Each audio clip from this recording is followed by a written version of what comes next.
Masarap din yung ganitong isda tapos iluto mo siya sa tausi or yung black beans. Nakabili nga pala ako ng isdang bukid nung nakaraan at ngayon ko palang lulutuin. Lagyan natin ng asin yung isda at hayaan lang para kumapit yung lasa. Masarap din ito sa sarsyado pero hindi yun ang gagawin natin. Lalagyan natin ito ng black beans o yung tausi. Nakapagsalang na nga pala tayo ng kawali at naglagay ng mantika, iprito natin saglit tong mga isda.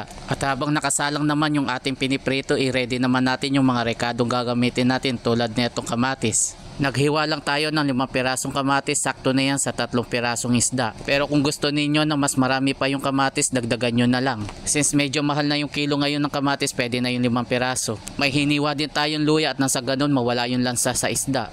Ang alam ko lang luto dito, sarsyado at lutong tausi nga. At kung meron kayong ibang alam, i-comment nyo naman sa baba. At kung sakaling makabili uli ako, pwede kong gayahin yung recipe ninyo. Hanguin natin saglit yung naiprito nating isda at magsalang ulit tayo ng panibagong kawali. Unahin lang natin na igisa itong luya. Lutuin lang natin to hanggang sa lumabas yung aroma niya at isunod naman natin itong sibuyas at bawang. Pag okay na yung bawang at sibuyas, ilagay na natin itong kamatis. Lutuin lang natin to, maganda kasi dito kapag kalutong-luto.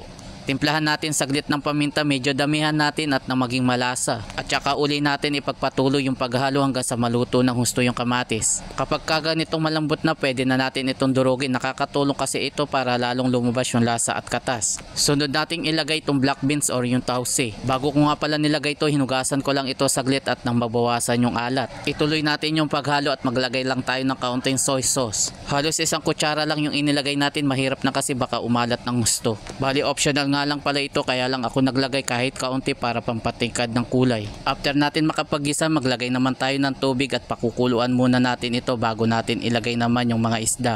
Takpan natin saglit at balikan na lang natin yan mamaya kapag okay na. Baka umabot ka na dito sa bahagi ng aking video, paki-comment mo naman kung tagasan ka para malaman ko kung saan lugar ako napapanood. After natin mapakuluan, pwede nang ilagay itong mga isda at pakukuluan pa uli natin to kahit mga ilang minuto lang. Shoutout nga pala sa mga bagong followers, ganon din sa mga nakapollow sa atin. Maraming salamat po sa inyong mga suporta.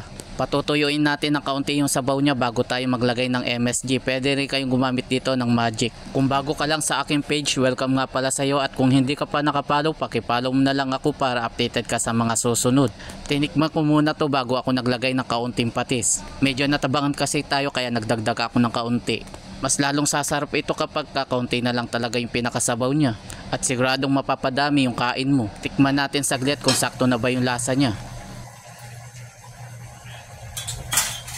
Okay na yung lasa niya at pakuluan natin ito saglit. After nga ng ilang minuto, heto na at luto na yung ating dalagang bukid with tausi.